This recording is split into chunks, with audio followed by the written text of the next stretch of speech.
अस्सलाम वालेकुम स्टूडेंट्स, मैं हूं इफ्तिखार हाशमी। आप देख रहे हो मेरा चैनल माई ऑनलाइन स्टूडेंट्स। इससे पहले मैं फिज़िक्स 9 क्लास का जो पेपर है उसका सेक्शन ये सॉल्व कर चुका हूं। अभी मैं सॉल्व करने वाला हूं फिज़िक्स का जो क्लास 10th का पेपर है उसका पार्ट 1। स्टार्ट करते हैं। Choose the correct answer for each from the given option. A body is said to be in a motion if it change its position with respect to its motion। ये 9th class में भी आ चुका है, ये motion की definition है। Class second, the branch of science which deal with the study of properties of matter and energy and interaction between them is called physics की ये डेफिनेशन है। यहाँ पे कंफ्यूज नहीं होना है। मैटर एंड एनर्जी, जिसमें एनर्जी इन्वॉल्व हो गई और उसका इंटरेक्शन हो गया, वो फिजिक्स है। जो केमिस्ट्री है उसमें के अंदर हम कंपोजिशन पढ़ते हैं मैटर के बारे। Clockwise torque is taken as negative. जब क्लॉक वाइज टार्क होता है तो वो नेगेटिव होता है, और जब एंटी क्लॉक वाइज होता है तो वो पॉजिटिव होता है। ये क्लॉक वाइज क्या होता है? ये क्लॉक वाइज जैसे घड़ी चलती है, जिस तरह घड़ी की सुई चलती है, और एंटी क्लॉक वाइज जैसे घड़ी नहीं चलती है, घड़ी की उल्ट सिमत में, तो ये नेगेटिव होता है जब वो क्लॉक वाइज होती है। 4 है the SI unit of coefficient of volumetric expansion. इसका जो है 1 की है। ये वॉल्यूमेट्रिक का फार्मूला है beta is equal to delta V over V delta T. तो ये जो वॉल्यूम है इसका होता है मीटर क्यूब, तो मीटर क्यूब से metre cube cancel, 1 over K. इसको ऐसे भी लिखा जा सकता है के नेगेटिव। अगर ऐसे भी होगा तो यही है फार्मूला। नंबर 5 है the process of splitting up a single vector into its component it's called resolution of vector. ये डेफिनेशन है रेजोल्यूशन ऑफ वेक्टर की। Number 6 a cone stand on it's base is an example of stable equilibrium की ये example है। जब उसको force लगाई जाए और वो अपनी जगह पे वापस आ जाए वो स्टेबल होती है।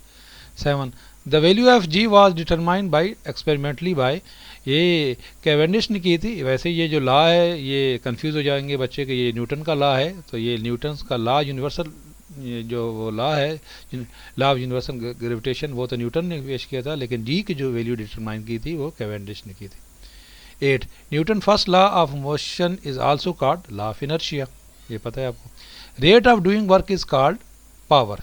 Ability of doing work is called energy, बस rate of doing work is called power. The SI unit of pressure is Pascal.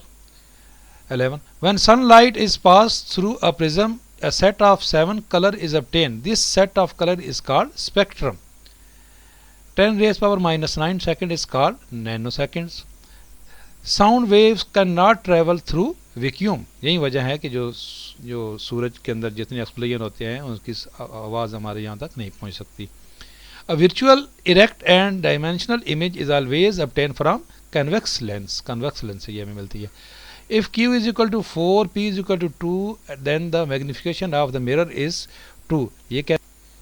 ये मिरर मैग्निफिकेशन का फार्मूला है Q ओवर P। Q हमें 4 गिवन है, 2 P है, तो 4 से 2 कटेगा तो 2 आंसर आ जाएगा। Number 16 image form by our eyes lens on retina is real. ये जो हमारी आंख से जो रेटाइना पे जो बनती है वो रियल इमेज होती है। The fundamental unit of thermodynamic temperature in ऐसा सिस्टम इज केल्विन। ये कंफ्यूज नहीं होना, सेल्सियस फ़ारेनहाइट भी टेम्परेचर की यूनिट है, लेकिन केल्विन जो है वो फंडामेंटल यूनिट है। The substance place between the conductor plates of a capacitor is called dielectric.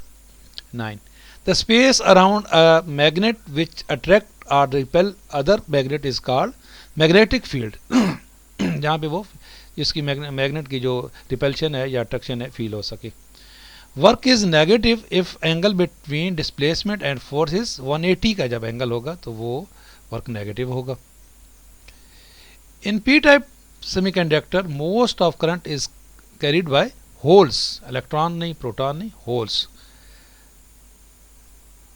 The reaction is use in hydrogen bomb is fusion. जो 2 हाइड्रोजन के बम हैं वो एक करीब आते हैं और फ्यूज़ होके जो हीलियम का बनाते हैं ये।